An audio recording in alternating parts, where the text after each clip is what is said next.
Voy a poner por qué la Iglesia Católica es la de Jesucristo.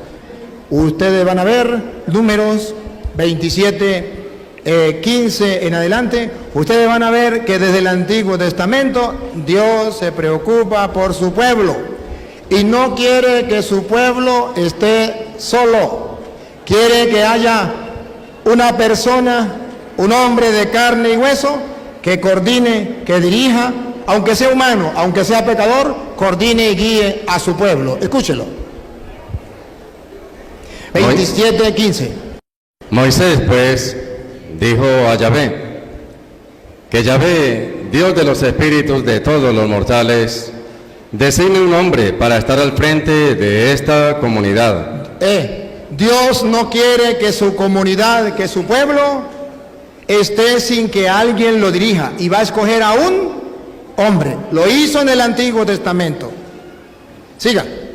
Para que salga y entre al frente de ellos. Él los hará salir y entrar. Y con esto, el pueblo de Yahvé. Escuche, y con esto, el pueblo de Yahvé, el pueblo de Dios, no se parecerá a un rebaño sin pastor. No se va a parecer a un rebaño sin... En la mentalidad de Dios del Antiguo Testamento es que su pueblo, que él compara con ovejas, no esté sin un hombre de carne y hueso que lo dirija como pastor, que entre y salga. Versículo 22. Moisés hizo como le había mandado Yahvé. Tomó a Josué y lo puso delante del sacerdote Eleazar y delante de todo el pueblo. Le impuso su mano y lo estableció como Yahvé había dicho. Lo estableció como Yahvé lo había dicho. ¿Cómo? A través de la imposición de las manos. Observen que el querer de Dios es que el pueblo no esté como oveja sin pastor. ¿Y a quién va a mandar? No es que él mismo personalmente lo va a dirigir. Él lo va a dirigir por medio de un hombre de carne y hueso, Antiguo Testamento. Y a través de la imposición de las manos, manda a Josué. Y en Deuteronomio capítulo 34, versículo 9, van a ver que esa imposición de manos de Moisés hacia Josué valió la pena, hizo algo importante. Pero tenían a Josué, hijo de Nun, el cual quedó lleno del espíritu de sabiduría, porque Moisés había puesto sus manos sobre él. Observe, ¿para qué era la imposición de manos? Para que recibiera el Espíritu de Dios, el Espíritu de la sabiduría, y pudiese guiar al pueblo. Ya desde el Antiguo Testamento encontramos que Dios tiene un pueblo, lo llama ovejas. Pero Él quiere guiar a ese pueblo. ¿Cómo lo hace? Con un hombre pecador, un hombre de carne y hueso como cualquiera, lo pone al frente. Y eso se transmite, ese poder, a través de la imposición de las manos. Vamos a ver Nuevo Testamento, San Juan capítulo 10, versículo del 10 en adelante. Si algún hermano lo encuentra, le pasa el micrófono a ellos para que me ayuden a leer, para que ellos también participen. San Juan capítulo 10, versículo del 10 en adelante. Yo soy el buen pastor. Aquí está. A ver, repítalo, Luis. Yo soy el buen pastor. ¿Quién es el buen pastor? Jesucristo. ¿Quién es la piedra angular? Jesucristo. Si Jesucristo es el buen pastor, ¿pueden existir otros pastores? No podrían existir ningún otro pastor, porque Él es el buen pastor. Si Jesucristo es la roca, y solo Él es la roca, y Él es la piedra, y Pedro no puede ser piedra, pues Jesucristo es el pastor, y ellos no pueden ser pastores. Él es el buen pastor. Hay un rebaño. Ahora observan que Jesucristo es el buen pastor. Pero Él es el buen pastor, sin embargo, Él quiere que haya otro pastor que Él encarga, que le da la autoridad. No le va a quitar el puesto a Cristo, pero va a hacer las veces de Cristo. Juan 21:15. Ese pastor se llama Pedro, que Jesucristo va a dejar dentro de la iglesia. Y ustedes verán, Juan 21:15, dale. Cuando terminaron de comer, Jesús dijo a Simón Pedro, A Simón Pedro, dale. Simón, hijo de Juan, ¿me amas más que estos? Ajá.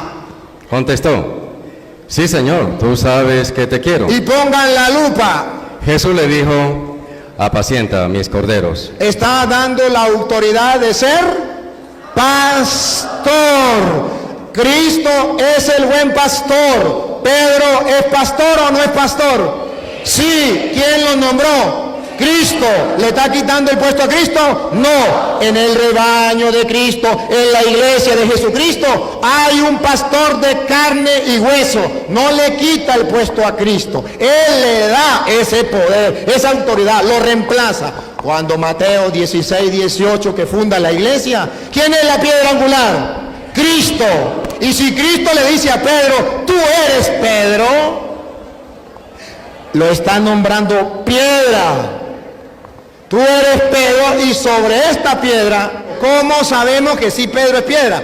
Porque cuando Jesucristo llamó a Pedro en Juan 1:42, Pedro no se llamaba Pedro, se llamaba Simón. Y Jesús, como lo nombró pastor, también lo nombró piedra. Y no le quita el puesto ni aquí, ni aquí. Juan 1:42. Y se lo presentó a Jesús. Jesús miró fijamente a Simón. Simón no se llamaba Pedro, Simón se llamaba Simón. Dale. Y le dijo, tú eres Simón, hijo de Juan, pero te llamarás Kefas. ¿Qué quiere decir piedra? ¿Qué quiere decir? Piedra. Entonces Jesús nombra a Pedro piedra. No le quita el puesto a Cristo. Cristo es la piedra angular.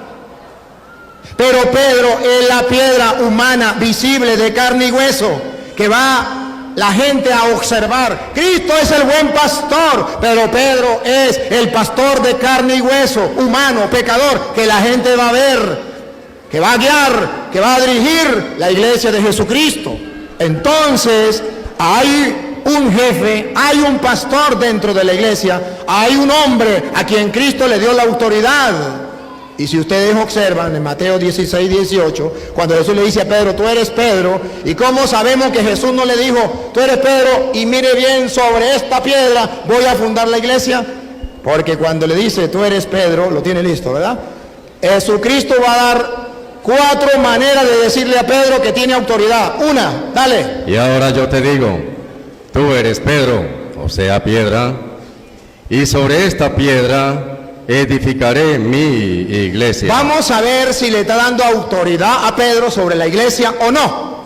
Miremos el contexto, lo que sigue. Vamos a ver si Jesús señaló para acá o señaló para allá.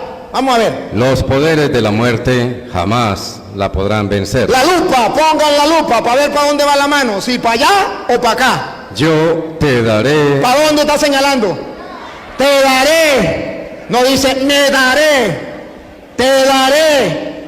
Te daré las llaves del reino de los cielos. Eso es otra manera de decirle que es piedra de la iglesia, porque le está entregando las llaves, le está dando autoridad, lo está nombrando pastor.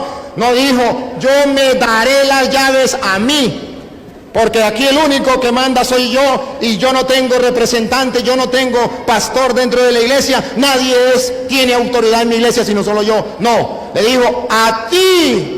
Se refiere a Pedro. Te doy las llaves.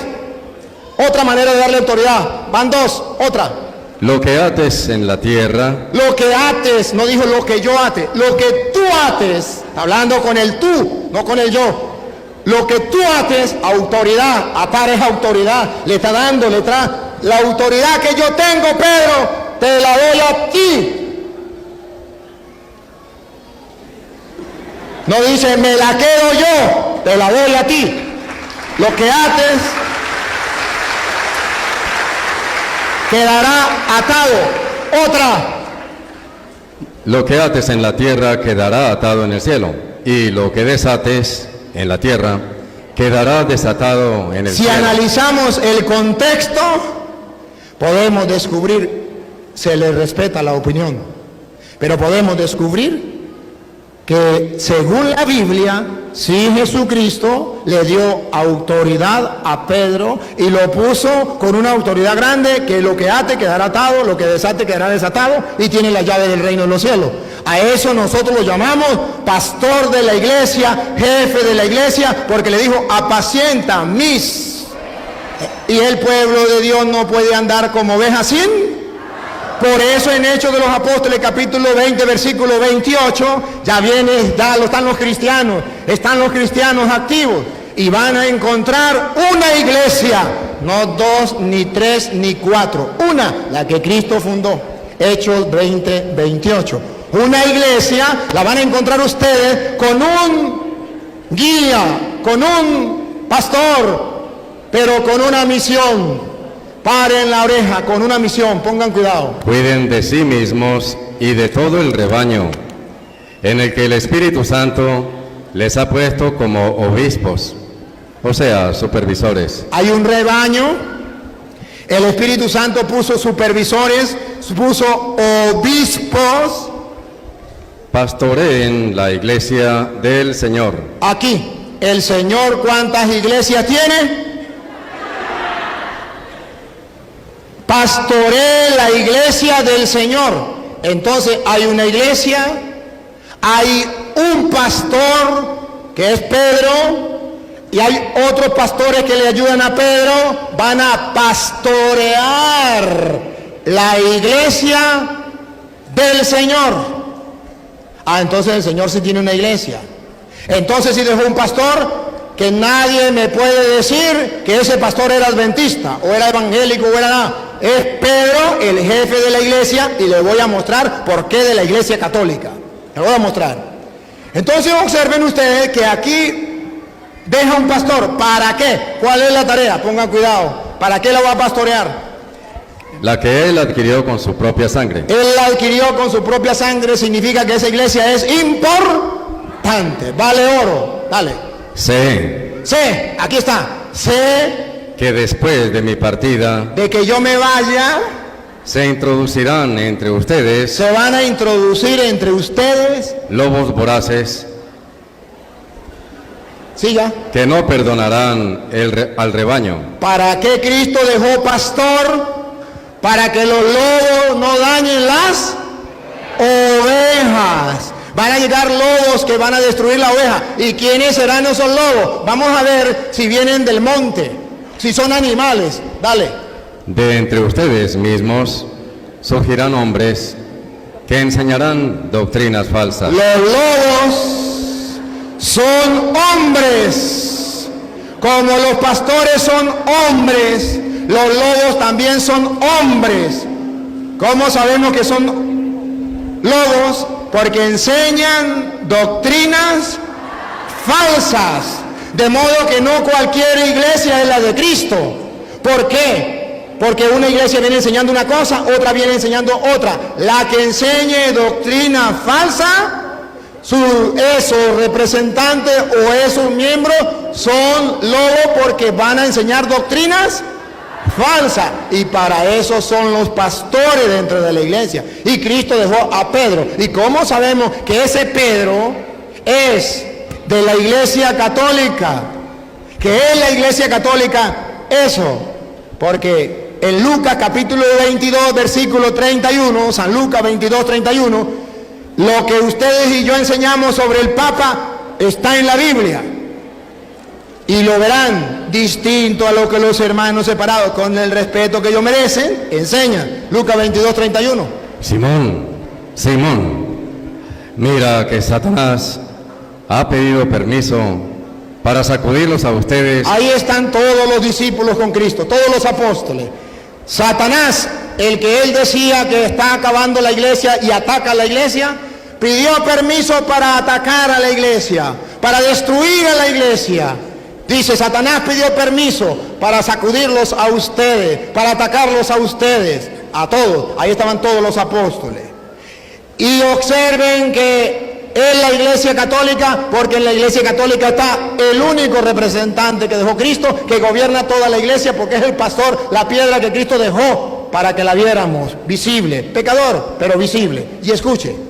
pero yo he rogado por ti. Aquí está la primacía de Pedro. Yo he rogado por ti. ¿Por qué no rogó por Juan? ¿Por qué no rogó por Santiago? ¿Por qué no por Mateo? ¿Por qué tenía que ser por Pedro?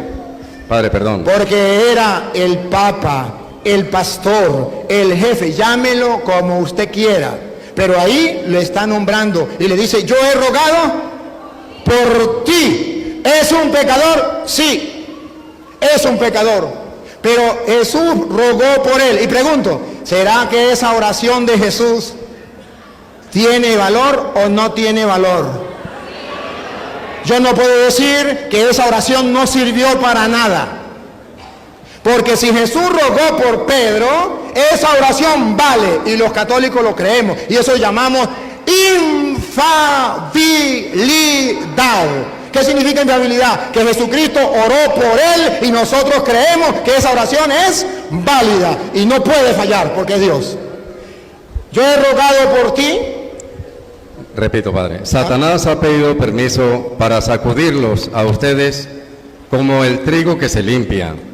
Pero yo he rogado por ti, para que tu fe no se venga abajo. Aquí está el error de los hermanos, que ellos dicen, esto es un pecador. Observen que Jesús no dijo, yo he rogado por ti para que no peque, para que no sea pecador. No, Jesús no dijo eso. Jesús no dijo que Pedro era impecable. Jesús dijo que Pedro era infalible. Yo he rogado por ti para que no peque. No, Pedro sí peca. Yo he rogado por ti para que tu fe no te falle. Eso se llama infalibilidad. Solo la Iglesia Católica lo tiene. El Papa. Pero yo he rogado por ti, para que tu fe no se venga abajo. Ajá, siga. Y tú, cuando hayas vuelto, tendrás que fortalecer a tus hermanos. Esa es la tarea del pastor. Fortalecer la fe de los hermanos. En la iglesia de Jesucristo hay un apóstol encargado de fortalecer la fe de los demás, que nosotros llamamos Papa. Lo tenemos en la iglesia católica. Es infalible porque Jesús oró por él. No es impecable, es infalible. Para la muestra un botón. Cuando Jesús funda la iglesia, en Mateo capítulo 16-18, en el versículo 21, ustedes verán que no más funda la iglesia en la persona de Pedro, y el Pedro mete patas. Peca de una vez, escúchelo. A partir de ese día, Jesucristo comenzó a manifestar a sus discípulos que Él debía ir a Jerusalén y que las autoridades judías, los sumos sacerdotes y los maestros de la ley lo iban a hacer sufrir mucho, que incluso debía ser ejecutado y que resucitaría al tercer día. Pedro lo llevó aparte. Pedro acaba de fundar la iglesia, le dio la llave, le dio lo que ate quedará atado, lo que desate quedará desatado. Y de una vez Pedro lo llevó aparte. Y se puso a reprenderlo. Se le subieron los humos arriba. Se puso a reprender al Señor. Dios no lo permita, Señor. Nunca te sucederán tales cosas. Siga. Pero Jesús se volvió y le dijo. Retírate, ponte detrás de mí, Satanás. ¿Quieres hacerme tropezar? El muérgano Pedro lo acaba de nombrar Papa y peca. Porque en la Biblia no dice que Pedro es impecable. Dice que es infalible. No podemos confundir una cosa con la otra. Pedro sí, pero ahora, cuando Pedro peca, vamos a ver si Jesús le dijo, pues ahora me entrega las llaves. Vamos a ver si le digo, pues ahora lo que ate no quedará atado, lo que desate no quedará, lo elimino. No, Jesucristo no lo eliminó. Hasta el punto que ya va más adelante, Pedro llega a cumplir la misión que Jesús le dio de fortalecer a los hermanos, de ser el pastor dentro de la iglesia. Cuando viene el Espíritu Santo sobre la iglesia, Hechos de los Apóstoles capítulo 2, versículo 13. Ustedes van a ver que los apóstoles comienzan a actuar por la acción del Espíritu, a ver quién es el jefe, a ver quién es el que manda, a ver quién es el pastor, a ver quién es el que lleva la rienda de la iglesia. La iglesia está reunida, viene el Espíritu Santo, Hechos 2:13, viene el Espíritu Santo, Unos se burlan de ellos, pero pongan cuidado lo que pasó. Pero algunos se reían y decían, están borrachos. Entonces Pedro, con los 11 a su lado, con los 11 a su lado, ¿ve que lo respetaban? Con los 11 a su lado, se puso de pie, alzó la voz y se dirigió a ellos. Se lanzó el primer discurso. ¿Por qué no lo hizo Santiago? ¿Por qué no lo hizo Juan? ¿Por qué tenía que ser Pedro? Porque, el Señor le había dado la misión a Pedro. ¿Qué pasa antes de venir el Espíritu Santo cuando falta Judas? ¿Se acuerda que Judas se murió? Hechos 1:15. Judas muere, falta un apóstol. ¿Quién es el que va a nombrar otro apóstol como Moisés? Pedro. Escúchenlo, Hechos 1:15. Uno de aquellos días, Pedro tomó la palabra en medio de los discípulos. Había allí como 120 personas y les dijo, hermanos, era necesario que se cumpliera la Escritura, pues el Espíritu Santo había anunciado por boca de David lo que hizo Judas. Este hombre, que guió a los que prendieron a Jesús, era uno de nuestro grupo y había sido llamado a compartir. Y ustedes saben la historia. Ya Pedro nombra un nuevo apóstol, Matías. ¿Sí? Un nuevo apóstol. Lo agrega. ¿Por qué lo hace? El que podía hacerlo era Cristo. Cristo le dio las llaves. Cristo le dijo, lo que ate quedará atado. Usted es el pastor que tiene que guiar a las ovejas. ¿Y qué? Le dio la autoridad. Ahora, ¿cómo sabemos que esa iglesia es la iglesia de Jesucristo? Porque en esa iglesia que viene el Espíritu Santo el día de Pentecostés, está la Virgen María como persona importante. Viene en el capítulo 2, pero están en oración en el capítulo 1, versículo 13. Están unidos allí en oración, escúchelo. Entraron en la ciudad y subieron a la habitación superior de la casa donde se alojaban. A ver quiénes estaban en la iglesia. ¿Quién estaba de primero? Allí estaban Pedro en primer lugar, el Papa, el jefe. Juan. Ahí dan los nombres, pero ahora el versículo 14, pongan la lupa. ¿Quién estaba con la iglesia? Pedro en primer lugar, después, pero ¿quién estaba como ficha importante? Y vamos a tomar la foto. Todos ellos perseveraban juntos en la oración. Todos ellos perseveraban juntos en oración. En compañía de algunas mujeres. En compañía de algunas mujeres que no vamos a tomar molestia de nombrarla. El apóstol no toma molestia de nombrarla, no las nombra la Biblia. Algunas mujeres, todas las mujeres la agarran y la meten en un solo saco. Pero hay una mujer que sí hay que nombrarla y hay que sacarla de este grupo porque es una mujer importante dentro de la iglesia. A ver. Y de María, la madre de Jesús. Esa es la iglesia de Cristo.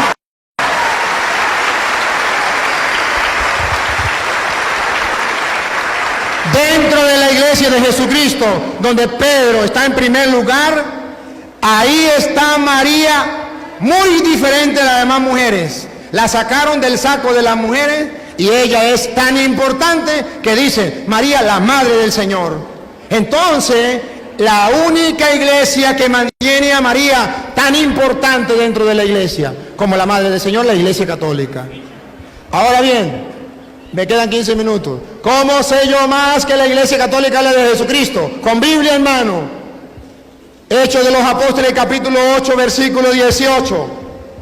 Esa autoridad que Cristo le dio a los apóstoles se transmite de sucesión apostólica a través de la imposición de las manos.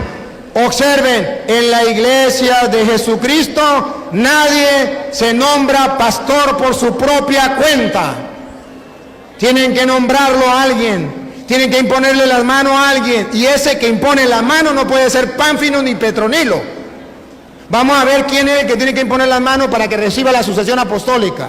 Al ver Simón, que mediante la imposición de las manos de los apóstoles. Recuerda que Moisés le impuso las manos a Josué y recibió el espíritu de sabiduría para guiar al pueblo, para que no anduviese como oveja sin pastor. En el Nuevo Testamento igual. viene y se impone las manos. Repítalo. Al ver Simón que mediante la imposición de las manos de los apóstoles, Subrayen la palabra de los apóstoles. La Iglesia Católica trae la sucesión apostólica a través de la imposición de manos. ¿Ustedes han visto una ordenación sacerdotal? Imposición de manos, como lo dice la Biblia, a través de la imposición de manos de los apóstoles, ¿qué pasaba? se transmitía el Espíritu. Como lo hizo Moisés con Josué. Siga. Les ofreció dinero Les ofreció dinero. y les dijo, denme a mí también ese poder, Dame a mí ese poder. ¿Para qué? de modo que a quien yo imponga las manos, reciba también el Espíritu Santo. Él quería tener la sucesión apostólica para él nombrar nuevos apóstoles con sucesión apostólica. Y no se lo vendieron porque eso no se vende. Así no es el que quiera ser pastor, es el que Dios llame, es el que a través de los apóstoles le imponga las manos. Ahora bien, ustedes van a ver que Pablo, antes. ¿Cómo sabemos que es la Iglesia Católica con la sucesión e imposición de manos? Porque recuerda que a Esteban lo mataron. ¿Y quién mató a Esteban? ¿Era cristiano o no? ¿Cómo sabemos que pertenecía a la Iglesia de Cristo y tenía la sucesión apostólica? Porque le impusieron las manos en el capítulo 6 de Hechos de los Apóstoles, que no vamos a leer, en el versículo 6, y ustedes lo pueden leer en la casa. Le pusieron las manos, pero lo van a matar. Y en el capítulo 8, versículo 1, dice que Pablo estaba allí y él agarró la ropa de Esteban. 8:1 de Hechos. Saulo estaba allí y aprobaba el asesinato. Y Pablo estaba allí y miraba el asesinato. Este fue el comienzo de una gran persecución. Entonces la iglesia, cuando mataron a Esteban, Pablo todavía no era católico. Pablo era judío. Y Pablo se convierte a la religión de Esteban. Y en esa religión de Esteban existía la imposición de manos. Pablo se convierte en el capítulo 9. Eso en el capítulo 8. En el capítulo 9 Pablo se convierte camino a Damasco. Y cuando va camino a Damasco, el Señor le dice, Saulo, Saulo, ¿por qué me persigue? He dicho en Lucas 10:16, a que ustedes escuchan, a mí me escuchan, a que ustedes rechazan, a mí me rechazan. Saulo, Saulo, ¿por qué me persigue? Y él dice, ¿quién eres, Señor? Y él le dice, soy Jesús a quien tú persigues. Perseguir a la iglesia de Cristo es perseguir a Jesucristo. Entonces, Pablo perseguía. Pablo se convierte, ahora Pablo se integra a la iglesia y él quiere ser apóstol. ¿Qué tiene que hacer? Que le impongan las Hechos de los Apóstoles, capítulo 13, versículo 2 en adelante. A Pablo le imponen las manos para que él pueda ser apóstol. Si no, no puede ser apóstol. Un día, mientras celebraban el culto del Señor y ayunaban, el Espíritu les dijo, sepárenme a Bernabé y a Saulo y envíenlos a realizar la misión para que los he llamado. Ayunaron oraciones, les impusieron las manos y los enviaron. Les impusieron la mano y los enviaron. Lo nombran apóstol a Pablo. Y Pablo le impone la mano a Timoteo, segunda de Timoteo 1:6. Pablo ya tiene la sucesión apostólica que quería Simón, el mago. A él le imponen la mano y viene Pablo a imponer la mano a Timoteo, segunda de Timoteo 1:6. Le imponen las manos a Pablo para nombrarlo apóstol. Dale, a Timoteo. Por eso te invito a que reavives el don de Dios que recibiste por la imposición de mis manos. Por la imposición de mis manos, sucesión apostólica, se impone las manos, la imposición de manos de los apóstoles le da el poder. Ahora a Timoteo ya le impusieron las manos, ahora Timoteo puede imponer manos. Primera de Timoteo, capítulo 5, versículo 22. Ahora Timoteo puede imponer manos, pero ojo, Pablo le dice, tenga cuidado, ponga cuidado. No impongas a nadie las manos a la ligera. ¿Por qué? Pues te harías cómplice de los pecados de otros. Así es la sucesión apostólica dentro de la iglesia. Así se nombran los pastores dentro de la iglesia. Y dentro de la iglesia hay obispos, hay presbíteros, hay diáconos. Observen, primera de Timoteo capítulo 3, versículo 1, los obispos. Primera de Timoteo capítulo 3, versículo 1. Si alguien aspira al cargo de obispo, al cargo de obispo, diácono, versículo 8.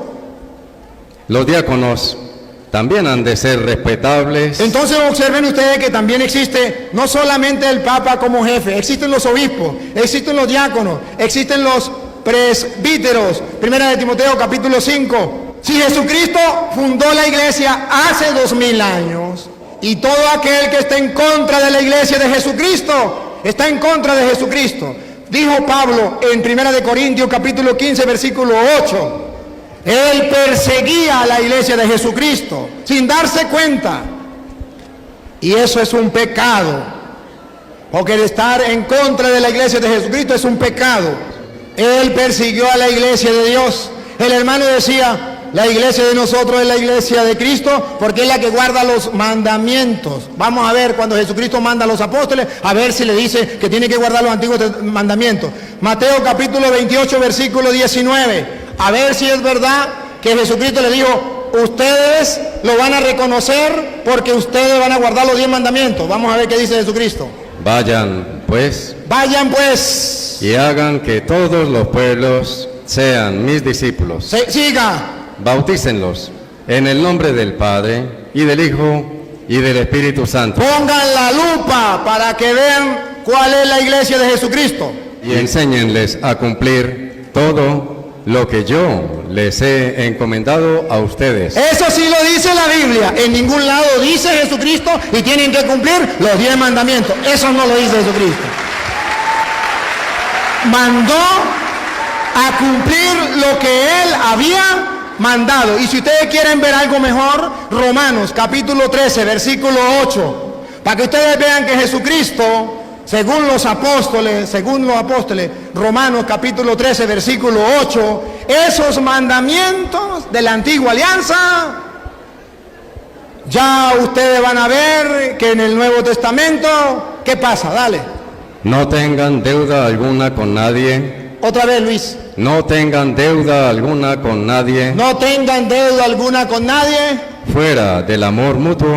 Fuera del amor mutuo. Que se deben. Que se debe. Pues el que ama a su prójimo. Pues el que ama a su prójimo. Ya ha cumplido la ley. Ha cumplido la ley. Escuche. Pues los mandamientos: no cometas adulterio. No cometerás adulterio del Antiguo Testamento. No mates. No mates. No robes. No robes. No tengas envidia. No tengas envidia. Todo eso del Antiguo Testamento. Y todos los demás. Y de todos los demás. Se resumen en estas palabras. Jesucristo lo resumió en esta palabra. Amarás a tu prójimo como a ti mismo. Amarás a tu prójimo como a ti mismo. Y lo da como mandamiento. Juan 13:34. Ya no digan, dijo Jesús, lo que yo les he enseñado, ya le doy un nuevo mandamiento. Todo lo del Antiguo Testamento lo voy a resumir en el amor al prójimo, y escúchenlo. Les doy un mandamiento nuevo. Le doy un mandamiento nuevo. Los otros quedaron atrás. El mío es nuevo. Ustedes van a hacer lo que yo les mande. Un mandamiento nuevo. Que se amen los unos a los otros. Que se amen los unos a los otros. Ustedes deben amarse unos a otros como yo los he amado. Siga. En esto ¿ya? Reconocerán todos que son mis discípulos. En esto reconocerán todos que son, en que cumpla mi mandamiento. Ámense los unos a los otros como yo les he amado. Les he presentado la Iglesia Católica.